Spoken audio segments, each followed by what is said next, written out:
The lights flickered again in the medical bay of Kepler Station, casting dancing shadows across the crystalline walls. Dr. Lith pressed her delicate fingers against the control panel, watching the power readings drop another 2%. Her translucent blue skin glowed faintly in the dim light, a natural response of her species when stressed. Around her, 17 Zephyrians lay on biobeds, their bodies racked with the mysterious illness that had been spreading through their small colony for the past 3 weeks. Their crystal-like features, normally sharp and beautiful, appeared dull and clouded. Some barely moved, their breathing shallow and labored. Lith moved carefully between the beds, her lightweight frame making barely a sound on the metal floor. Every Zephyrian was built like living glass art, with hollow bones and organs that worked more like delicate machinery than biological systems.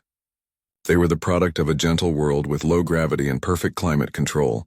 Their ancestors had never needed to fight predators or survive harsh weather. Instead, they had developed incredible minds and technology that could manipulate life itself. But all their advanced biotechnology meant nothing now. Their homeworld Zephyr Prime was gone, destroyed by a cosmic radiation storm that had swept through their system 18 months ago.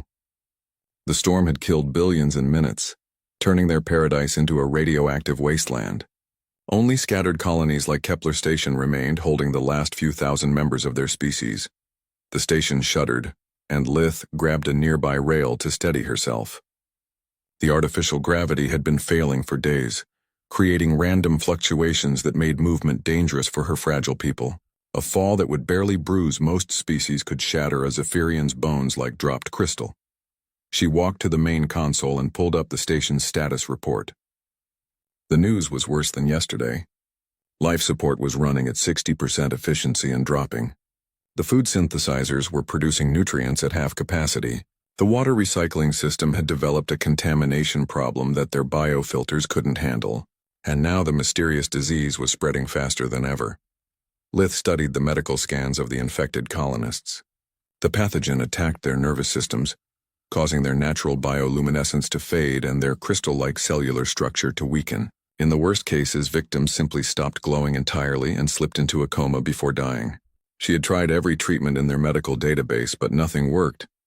The worst part was that she suspected the pathogen had come from their own damaged systems. When the station's biolabs had been damaged in an asteroid collision 2 months ago, several containment units had been breached. The pathogen might be a mutated version of something they had been studying, now turned against them.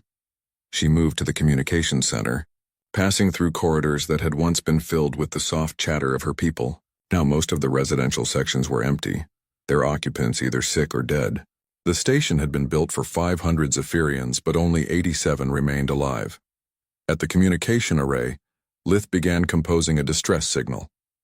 She had sent dozens over the past weeks, but the responses had been disappointing. The Galactic Council had expressed sympathy, but claimed they lacked the resources for a rescue mission to such a remote location. The Trade Guild said the journey was too dangerous for the potential profit. Military forces were busy with border conflicts.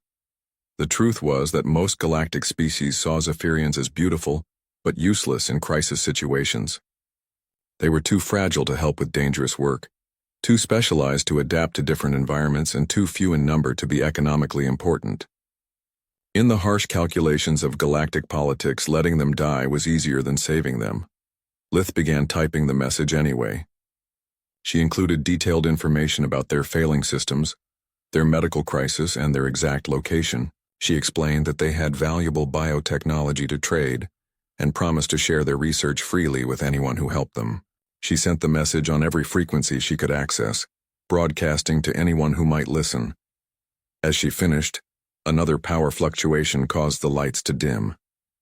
She looked around the empty communication center and felt a deep sadness settle over her. Her people had once been the galaxy's premier biotechnologists.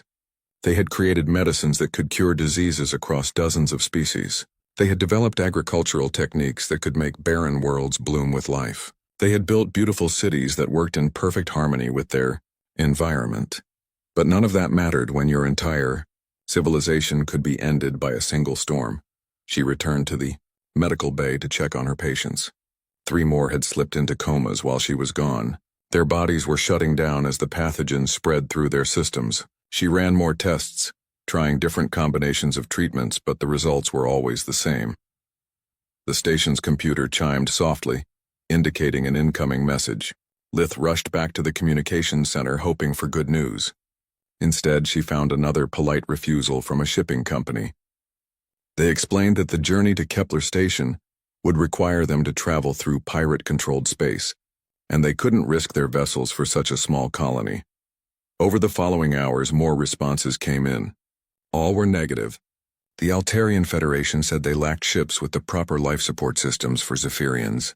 The Centauri Mining Consortium claimed their insurance wouldn't cover rescue operations. Even the supposedly charitable Galactic Relief Organization said they were too busy with larger disasters to help. Lith felt her hope fading with each rejection. She looked at her reflection in the dark communication screen and saw how dim her natural glow had become. She was getting sick too, she realized.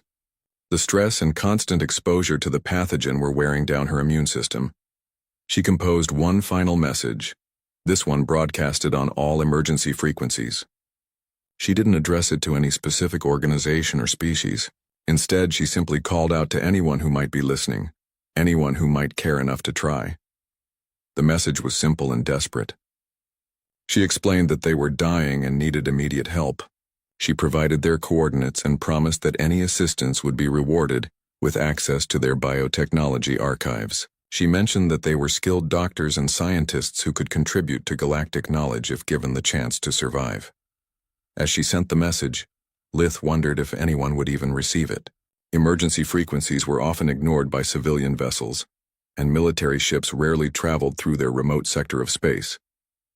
The nearest inhabited system was 12 light-years away, and the journey through the asteroid fields and nebula clouds was considered dangerous by most pilots. She returned to the medical bay and sat beside one of her patients, a young researcher named Keth, who had been working on developing new food synthesis techniques. His breathing was so shallow that she had to watch carefully to see his chest rise and fall. His crystal-like skin had lost almost all its color, appearing nearly transparent. The station shuddered again, and this time the lights stayed dim. They were losing power faster now, and she calculated they had perhaps 2 weeks before complete system failure. Even if help came, it might arrive too late. Lith closed her eyes and tried to imagine her homeworld as it had been before the storm. She remembered the crystal gardens where her people had grown beautiful structures that were part art and part living organism. She remembered the soft music of their cities, created by wind flowing through carefully designed architectural features. She remembered feeling safe and protected, never imagining that her entire species could be reduced to a handful of dying refugees. But those memories felt like dreams now. The only reality was this failing station, these dying people, and the vast empty space that surrounded them. All she could do was wait and hope that somewhere in the galaxy, someone might hear their call for help and decide that even fragile dying aliens deserved a chance to live. Captain Sarah Chen was elbow-deep in the engine compartment of the cargo ship Endurance when the distress signal came through. The old freighter had been making strange noises for the past 2 days, and she was trying to figure out which system was about to fail next. Her hands were covered in grease and her uniform was torn in 3 places, but that was normal for a human cargo hauler working the outer rim routes. The communication alert echoed through the ship's corridors, and Chen heard her crew moving to respond. She pulled herself out of the engine housing and wiped her hands on a dirty cloth as she made her way to the bridge. First Officer Jake Rodriguez was already at the communication console, his dark hair messy from sleep. Like most of the crew, he had been catching rest during their transit between systems. The life of a human cargo hauler meant long hours and little downtime. "What do we have?" Chen asked, settling into the captain's chair. "Emergency broadcast, Captain. Long-range signal from somewhere in the Kepler sector." Rodriguez pulled up the message on the main screen. "It's from something called Kepler Station. Sounds like they're in serious trouble." Chen read through the distress message, noting the sender's name and species designation. Zephyrians. She had heard of them, but never met one in person. They were supposed to be incredibly advanced in biotechnology but also extremely fragile. Most spacers considered them too delicate to work with on practical matters. "How far is the Kepler sector?" she asked. "About 15 days through the asteroid fields," replied her engineer Marcus Webb from the back of the bridge. He was a big man with calloused hands and a beard that needed trimming. "Rough journey, but the Endurance can handle it. Dr. Elena Patel, their medical officer, was reading the message over Rodriguez's shoulder. She was the smallest member of the crew, but also the toughest when it came to treating injuries in dangerous conditions. They mention a pathogen that's killing their people. Sounds like they've lost most of their population already. Chen studied the message again. The Zephyrians were offering their biotechnology in exchange for help, but she knew that wasn't what motivated her crew. They were humans, and humans had a reputation for doing stupid things to help people in trouble. Any other responses to their distress call? She asked. Rodriguez checked the communication logs. Doesn't look like it, Captain. Signal's been broadcasting for hours on all emergency frequencies, but I don't see any acknowledgement from other vessels. That didn't surprise Chen. The Kepler sector was far from major shipping routes, and most species avoided the area because of the asteroid fields and occasional pirate activity. More importantly, most galactic civilizations had strict policies about rescue operations. They required extensive planning, proper equipment, and official authorization before attempting to help anyone. Humans were different. They had a bad habit of rushing toward danger without thinking about the consequences. "What's our cargo situation?" Chen asked Marcus. "We're hauling agricultural equipment to the Centauri colonies, but it's not time-sensitive. We could make a detour without breaching our contract." Chen nodded and looked around at her crew. She could see the decision in their faces before she even asked. They all knew what they wanted to do, even if it meant risking their ship and their lives for a bunch of aliens they had never met. "All right, people. Change course for the Kepler sector. Let's go see what we can do to help these Zephyrians." Rodriguez began plotting their new course while Marcus headed back to the engine room to make sure their systems could handle the journey. Dr. Patel went to the medical bay to review what she knew about alien biology and prepare for whatever they might find. As the Endurance changed course, Chen composed a response to the distress signal. She kept the message simple, explaining that they were a human cargo vessel and would arrive at Kepler Station in approximately 15 days. She included basic information about their ship and crew, and assured the Zephyrians that they would do everything possible to help. The next 2 weeks passed slowly as they navigated through the asteroid fields. The Endurance was an old ship, built on Earth back when humans were just beginning to explore beyond their own system. It wasn't pretty or sophisticated, but it was tough and reliable. It could handle rough conditions that would damage more advanced vessels. Chen spent the journey researching everything she could find about Zephyrians. They were an ancient species with incredible scientific achievements, but their physical limitations made them vulnerable in crisis situations. They needed specific atmospheric conditions, had difficulty with temperature variations, and their bone structure was so delicate that normal gravity levels could injure them. Most galactic species treated Zephyrians like valuable but fragile artwork. They were admired from a distance but considered too risky to work with closely. Their homeworld had been designed to protect them from any kind of physical stress, which had worked perfectly until a cosmic disaster destroyed everything they had built. Dr. Patel spent her time studying Zephyrian biology and trying to adapt human medical techniques for their physiology. It was challenging because most galactic medical databases assumed that treatment would be provided by specialists with proper equipment. Humans were used to making do with whatever they had available. Marcus kept the ship running smoothly through the dangerous asteroid field, occasionally grumbling about the strain on their engines but never complaining about the mission itself. Rodriguez handled navigation and communications, monitoring for any signs of pirates or other threats in the area. As they got closer to their destination, they began picking up more detailed scans of Kepler Station. The readings were worse than Chen had expected. The station was barely holding together, with massive system failures throughout. Power levels were critically low, life support was failing, and there were clear signs of structural damage. "Captain," Rodriguez said from the sensor station, "I'm reading only 87 life signs on that station." The message said they started with nearly 500 people. Chen felt a cold weight settle in her stomach. They were too late to save most of the colony, but maybe they could still help the survivors. "How long until we reach them?" 6 hours at current speed. Signal them and let them know we're coming. And Marcus, I want you to start preparing our emergency repair equipment. Looks like we're going to need everything we've got." As word of their approach reached Kepler Station, Chen wondered what the Zephyrians would think when they saw their rescuers. Humans had a reputation in galactic society as primitive deathworlders who survived through violence and stubbornness rather than intelligence. Most civilized species considered them barely evolved barbarians who had somehow stumbled into space travel. The truth was more complicated. Humans had evolved on a world that tried to kill them every day. They had learned to adapt, to improvise, and to never give up even when facing impossible odds.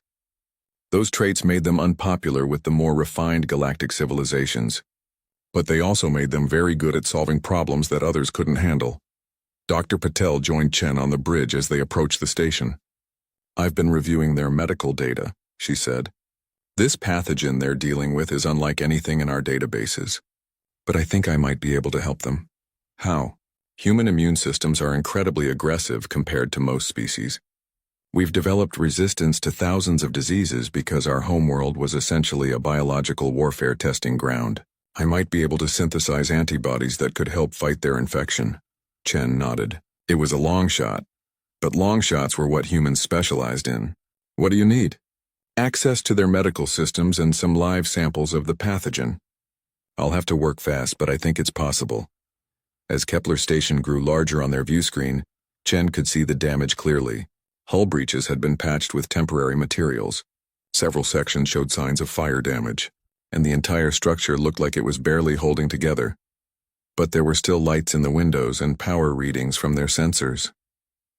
The Zephyrians were still alive, still fighting to survive despite everything that had happened to them. Chen smiled grimly as she watched her crew prepare for the most dangerous rescue mission of their careers. They were about to risk everything to save a bunch of fragile aliens that most of the galaxy had already written off as hopeless. It was exactly the kind of stupid, heroic thing that humans were known for, and she wouldn't have it any other way. Dr. Lith watched the human ship approach Kepler Station through the observation deck's cracked viewport. The Endurance looked nothing like the sleek vessels used by most galactic civilizations. It was blocky and scarred, with patches of different colored metal where repairs had been made. Exhaust stains marked its hull, and several external components looked like they had been replaced with whatever parts were available. It looked dangerous and primitive, exactly what she had expected from a species that came from what the galactic community called a death world. She pressed her delicate hand against the viewport, feeling the vibrations as the human ship moved into docking position. Around her, the few remaining healthy Zephyrians watched with mixture of hope and terror. They had heard stories about humans, most of them frightening tales of violence and reckless behavior. The docking process took longer than usual because Kepler Station's automated systems kept failing. The humans had to manually guide their ship into position, making adjustments as the station's artificial gravity fluctuated unpredictably. Finally, with a grinding sound that made every Zephyrian wince, the two vessels connected. Lith made her way carefully to the docking bay, her legs weak from exhaustion and early stages of the pathogen infection. She had been working without rest for days, trying to keep her people alive long enough for help to arrive. Now that help was here, she wasn't sure what to expect. The airlock cycled, and the first human stepped through.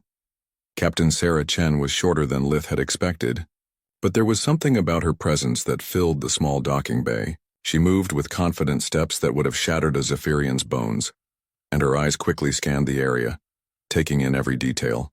Her clothes were stained with grease and wear, and she carried tools on her belt like weapons. Behind her came three more humans. A large man with rough hands and a beard carried a heavy toolbox that looked like it weighed more than Lith's entire body. A smaller woman in medical clothing had equipment that seemed primitive compared to Zephyrian biotechnology. The fourth human, a younger man, was already pulling out scanning devices and checking the station systems. "Dr. Lith." Captain Chen's voice was rougher than Lith expected, but not unkind. "I'm Captain Sarah Chen of the cargo ship Endurance. We received your distress call." Lith stepped forward carefully, trying not to show how much the effort cost her. "Captain Chen, thank you for coming. I must warn you that conditions on this station are extremely dangerous. Our life support is failing. We have a pathogen spreading through our population, and our structural integrity is compromised." Chen nodded, as if deadly conditions were exactly what she had expected. "My crew is used to working in dangerous environments. This is Dr. Elena Patel, our medical officer, Marcus Webb, our engineer, and Jake Rodriguez, my first officer. Each human acknowledged the introduction with a simple nod. They didn't waste time with formal greetings or expressions of sympathy. Instead, they immediately began working. Marcus Webb walked to a wall panel and opened it without asking permission. He pulled out a device that looked like it had been built from spare parts and began scanning the station's power systems. "Your main reactor is running at 30% efficiency," he announced. "I can fix that, but I'll need to access your engine room." Dr. Patel was already examining Lith with a small scanner. "You're infected with the pathogen," she said matter-of-factly. "How long have you been showing symptoms?" Lith was startled by the human's directness. Most galactic species would have spent considerable time discussing the situation before taking any action. 3 days, perhaps 4. But you should know that this pathogen has killed most of our medical staff. It attacks our nervous systems and causes complete system shutdown. "I'll need to see your medical bay and get samples for analysis," Dr. Patel said. "Fair warning, human medicine is going to seem crude compared to what you're used to, but it might work better in a crisis situation." Rodriguez had connected his scanner to the station's computer system and was reviewing their status reports. "Captain, they've got hull breaches in sections 7 through 12. Atmosphere is leaking and their backup systems are offline." Chen looked around the docking bay, noting the dim lighting and the way the deck plates vibrated under their feet. Any normal species would have declared the station uninhabitable and evacuated immediately. Instead, she rolled up her sleeves and got to work. "Marcus, start with the power systems and work your way through life support. Jake, seal those hull breaches with whatever we've got on the ship. Elena, prioritize the medical emergency. We need to stop this pathogen from spreading. I'll coordinate repairs and see what else needs immediate attention." What happened next amazed Lith more than anything she had ever witnessed in her long life. The humans scattered through the failing station like it was just another day at work. They moved through areas that would have required full environmental suits for most species, breathing air that was barely adequate, and working in gravity levels that fluctuated. Randomly, Marcus Webb disappeared into the engineering sections with his toolkit and began performing miracles. With spare parts and improvisation, within 2 hours he had bypassed 3 major system failures and boosted their power output by 40%. He worked with his hands inside live electrical systems that would have killed most galactic species, using techniques that would have horrified any certified engineer. "Your people built this station too precisely," he explained to Lith as he rewired a critical control system. "Everything depends on everything else working perfectly. When one component fails, it cascades through the whole system. Human engineering is messier, but it's more resilient." Dr. Patel set up her medical equipment in the station's medical bay. Working alongside the infected Zephyrians with no apparent fear of contamination, she drew blood samples from volunteers and began running tests using equipment that looked primitive but produced results faster than their sophisticated biotechnology. "The good news is that this pathogen is actually relatively simple," she told Lith after several hours of work. "It's attacked your people so effectively because your immune systems are too specialized. You've been protected from disease for so long that you can't fight off something new." "And the bad news?" Lith asked. Dr. Patel smiled grimly. "The treatment is going to be rough. Human medicine isn't gentle or precise like what you're used to. We're going to flood your systems with antibodies and stimulants that will make you feel terrible, but they should kill the infection." Rodriguez spent his time crawling through maintenance shafts and access tunnels that were too small for most species, sealing hull breaches with a substance that looked like metallic paste. He worked in near-vacuum conditions, using breathing equipment that seemed inadequate, but somehow managed to restore atmospheric integrity to critical sections of the station. Captain Chen moved between all the repair efforts, coordinating her crew's work and making decisions with speed that left Lith dizzy. When a critical system failed while Marcus was working on it, Chen simply grabbed tools and helped him rebuild it from scratch. When Dr. Patel needed additional medical supplies, Chen broke into the station's emergency stores and modified equipment to work with human techniques. The most remarkable thing was how they treated the dangerous conditions as completely normal. When artificial gravity failed in one section, leaving them floating in 0G while working on electrical systems, they simply continued their repairs as if nothing had happened. When a hull breach opened suddenly and began venting atmosphere, Rodriguez calmly sealed it while the air rushed past him into space. "How are you able to work in these conditions?" Lith asked Captain Chen during a brief rest period. Any other species would require environmental suits and safety protocols. Chen looked around at the damaged station and shrugged. This isn't that bad. We've worked in worse places. Marcus once repaired a reactor core while it was actively leaking radiation. Elena has performed surgery during combat in ships that were falling apart around her. Jake sealed hull breaches on a ship that was literally breaking in half. But your homeworld, Lith said. Surely it wasn't this dangerous, Earth? Chen laughed.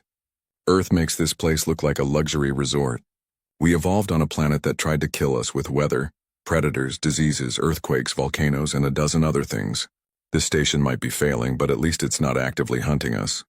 As the hours passed, Lith watched the humans work with growing amazement.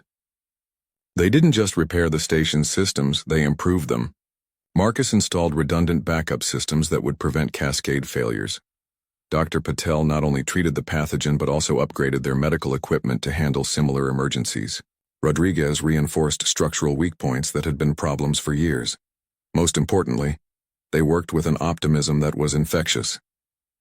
Despite the desperate situation, despite the dangerous conditions, despite the fact that they were risking their lives for people they had never met before, the humans maintained an attitude that suggested this was all perfectly manageable. By the end of the first day, power levels had stabilized, life support was functioning properly, and Dr. Patel had begun treating the infected Zephyrians with her improvised medicine. The attack came on the third day, just as Dr. Lith was beginning to believe that her people might actually survive. The station's proximity alarms, which had been offline for weeks, suddenly screamed to life thanks to Marcus's repairs. Captain Chen was in the engineering section, helping to install a new backup power system, when Rodriguez's voice echoed through the communication system. Captain, we have incoming vessels. 3 ships, unknown configuration, approaching fast. Chen dropped her tools and ran to the nearest communication panel. Pirates? That's my guess. They're not responding to standard hails and they're coming in hot. Lith felt her crystal-like skin grow cold with fear. Pirates were a constant threat in the Outer Rim territories, and they were known for attacking damaged stations to steal whatever they could find. Her people had no defenses, no weapons, and barely enough energy to keep life support running. Can we evacuate to your ship? She asked Captain Chen. Chen was already moving toward the bridge, but she shook her head. The Endurance is a cargo hauler, not a passenger ship. We can't support 87 Zephyrians on a journey to the nearest safe system, and even if we could, those pirates would just hunt us down. We're better off making our stand here. But we have no weapons, no defensive systems. The station's shields have been offline for months. Chen smiled grimly as she entered the command center. Dr. Lith, you're thinking like someone from a civilized world. Humans don't need fancy weapons to defend themselves. On the main screen, 3 sleek raider ships approached Kepler Station. They were built for speed and aggression, with weapon ports that were already powering up for attack. The lead ship broadcast a simple message. Surrender all valuable technology and prepare for boarding. Dr. Patel had joined them on the bridge, leaving her medical patients in the care of recovered Zephyrians. What's the plan, Sarah? Same thing we did during the Centauri incident, Chen replied, her fingers flying over the station's control systems. Jake, I need you to rig the cargo bay doors for manual override. Marcus, can you give me independent control over the artificial gravity generators? Already on it, Captain. Marcus's voice came through the communication system. But these systems weren't designed for combat applications. Human systems aren't designed for combat either, but we make them work anyway. Lith watched in amazement as the humans began preparing for battle using nothing but the station's normal operational systems. Rodriguez was manually rewiring door controls to turn them into traps. Marcus was modifying the artificial gravity system to create zones of crushing or zero gravity on command. Dr. Patel was preparing medical supplies, but also mixing chemical compounds that looked more like explosives than medicine. You're going to fight them with maintenance systems? Lith asked. Humans have been fighting with improvised weapons since before we discovered fire, Chen said.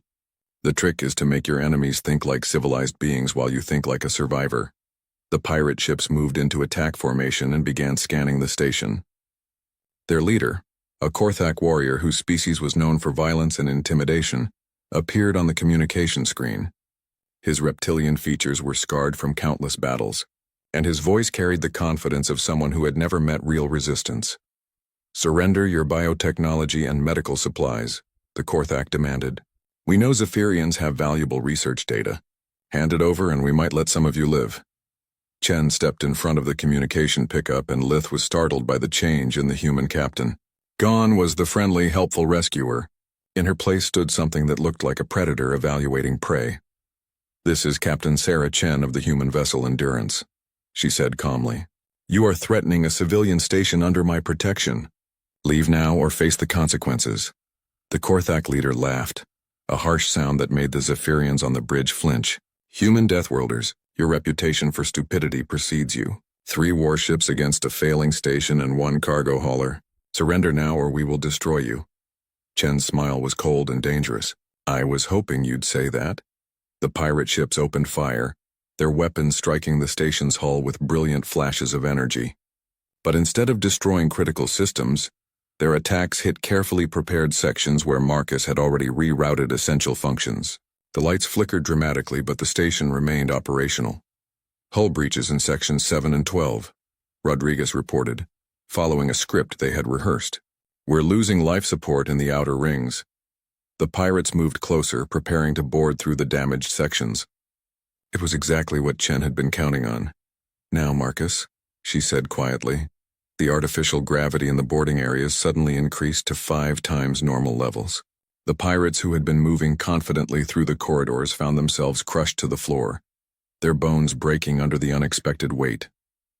Species that had evolved on gentle worlds couldn't handle the gravitational forces that humans considered merely uncomfortable. At the same time, Rodriguez triggered the cargo bay doors in sequence, creating a series of airlocks that trapped the remaining boarders in sealed compartments. The pirates found themselves locked in small spaces with no way forward or backward, easy targets for the improvised weapons that Dr. Patel had prepared. But the most effective defense was something the pirates hadn't expected at all, the humans themselves. Captain Chen and her crew moved through the station's corridors, like they were fighting in their natural environment. They used maintenance shafts and service tunnels to outflank the invaders. They turned off lights in sections where their experience with darkness gave them an advantage. They created noise and confusion that disoriented enemies who relied on advanced sensor equipment. Marcus appeared behind a group of pirates like a ghost, using tools from his engineering kit as weapons. A plasma torch became a short-range energy weapon. A gravity wrench became a club that could crush armor. He moved with the casual competence of someone who had been fighting for survival his entire life. Dr. Patel used her medical knowledge to disable enemies with precise strikes to pressure points and nerve clusters. She also deployed chemical smoke that was harmless to humans, but caused respiratory distress in most other species. Her small size and quick movements made her nearly impossible to target in the dim corridors. Rodriguez coordinated the defense from the station's command center, using the internal sensors to track enemy movements and direct his crewmates to where they were needed most. He also controlled environmental systems, adjusting temperature and atmosphere to create conditions that favored human physiology. The pirates had expected to face frightened refugees and primitive technology. Instead, they found themselves fighting an enemy that turned their own environment against them. Every corridor became a trap, every system became a weapon, and every shadow might hide a human who fought with the desperation of someone whose species had evolved in constant danger. The battle was over in less than an hour. 2 of the pirate ships retreated when their boarding parties failed to report back. The 3rd tried to destroy the station with long-range weapons, but Marcus had prepared for that possibility too. He had rigged the station's communication array to overload and create an electromagnetic pulse that disabled the attacking ship's targeting systems. As the damaged pirate vessel limped away, Chen surveyed the aftermath of the battle. Several pirates had been captured, and their equipment was scattered through the corridors where they had dropped it during their panicked retreat. "Are any of your people injured?" she asked Dr. Lith. Lith looked around at her fellow Zephyrians, who were staring at the humans with something approaching awe. "No, Captain Chen, your crew kept the fighting away from our people." "Good, Jake, start collecting their equipment. Some of this might be useful for station repairs. Marcus, check for any damage to our improvised systems. Elena, treat any injuries and then get back to your patients." As the humans returned to their normal work with the same casual efficiency they had shown during the battle, Lith realized something profound. The humans hadn't just defended the station, They had turned a hopeless situation into a victory using nothing but intelligence, teamwork, and absolute refusal to give up. She had spent her entire life believing that survival required advanced technology and careful planning.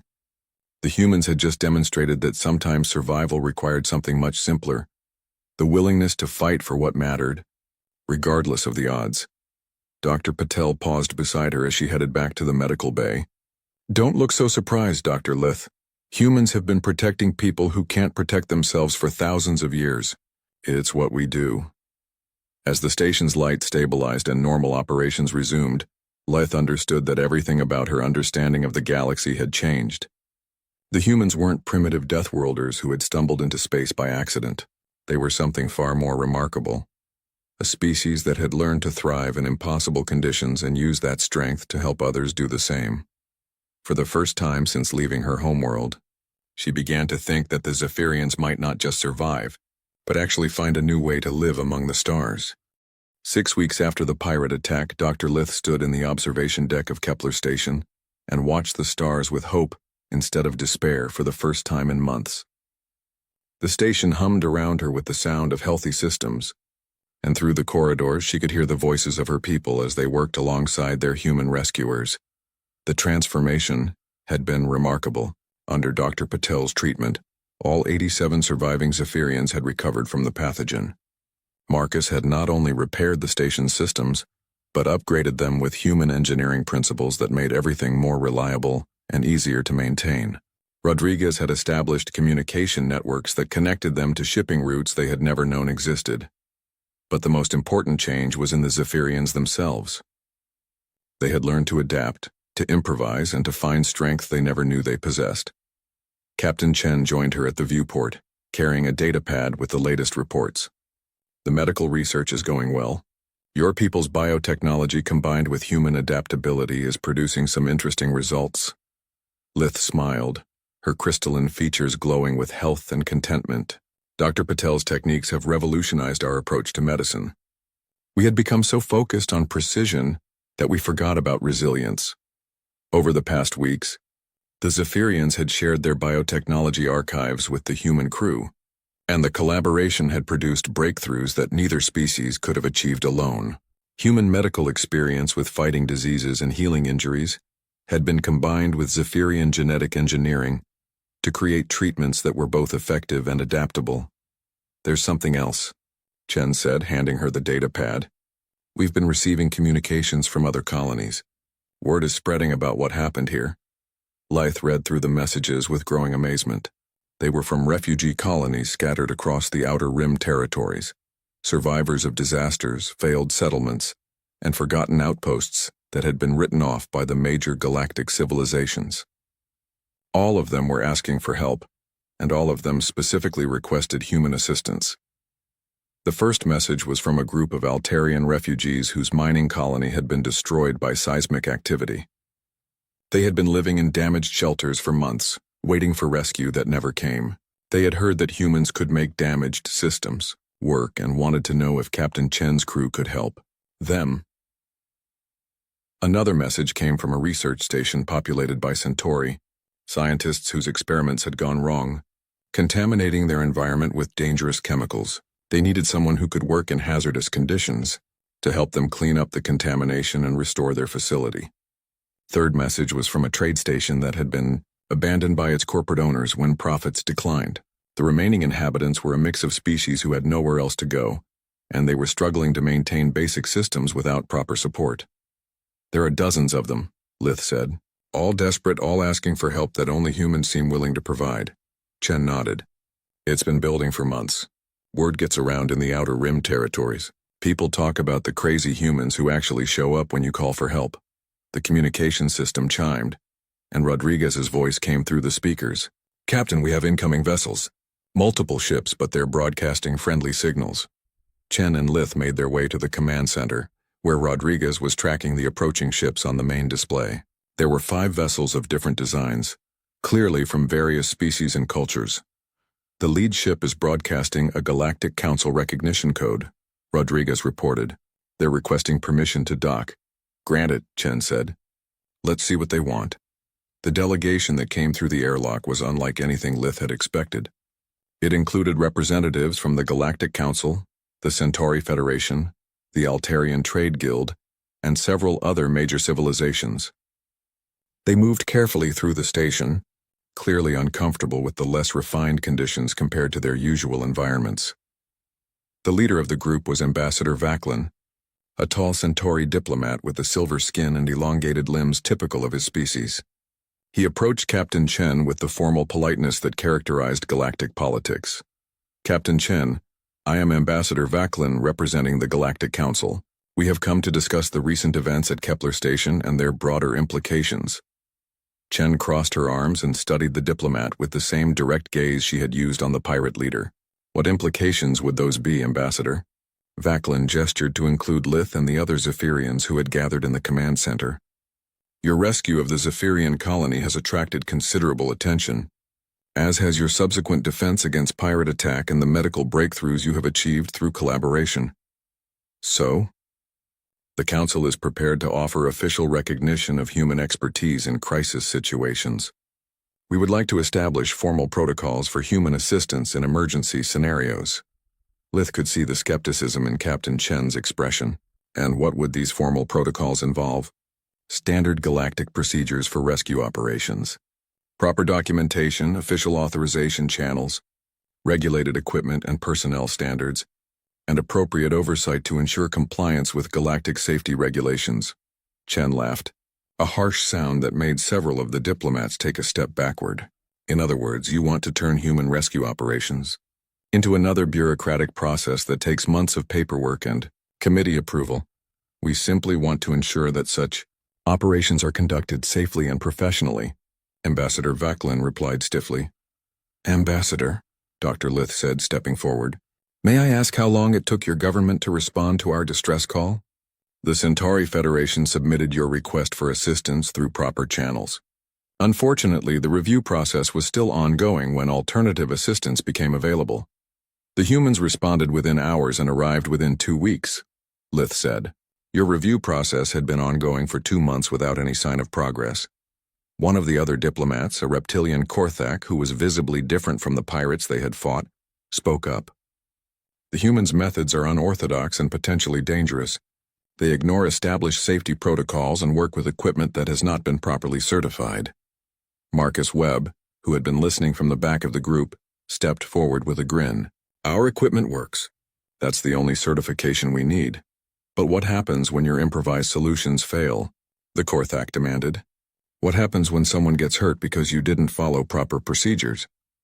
Dr. Patel joined the conversation from the medical bay entrance, where she had been treating a Zephyrian patient. "People were already dying when we got here. Our improper procedures saved their lives." Ambassador Vaclin tried to regain control of the discussion. "The Council acknowledges the success of this particular operation. However, we believe that integrating human capabilities into official galactic response systems would benefit everyone. By slowing us down and making us less effective," Chen said bluntly. "Thanks, but no thanks, Ambassador." The delegation spent several more hours trying to convince the humans to accept official oversight and regulation. They offered funding, advanced equipment, and recognition within galactic society. They explained the benefits of working within established systems and the dangers of operating independently. Chen listened politely, but rejected every offer.